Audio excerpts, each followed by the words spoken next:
अस्सलाम वालेकुम नाजरीन, बहुत बड़ी ब्रेकिंग न्यूज़ है और वो ये है कि जमात इस्लामी से ताल्लुक़ रखने वाले हाफिज़ नईमुर रहमान ने अपना सीट वापस कर दिया है और उसने कहा है, ऐलान कर दिया है कि ये फॉर्म 45 के मुताबिक पीटीआई का हक़ है और मैं किसी का हक़ नहीं खा सकता।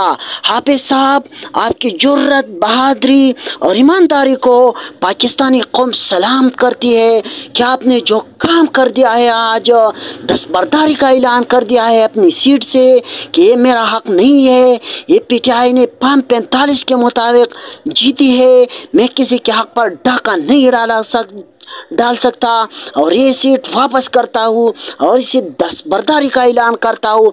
तो हाफिज़ साहब, हम पाकिस्तानी कौम आपकी जुर्रत, बहादुरी, ईमानदारी और दलेरी को सलाम करते हैं। मुस्लिमीन, आज की वीडियो में बस इतना ही। ज़रूर मेरे यूट्यूब चैनल हज़रत न्यूज़ को लाइक, शेयर और सब्सक्राइब करें। बहुत बहुत शुक्रिया।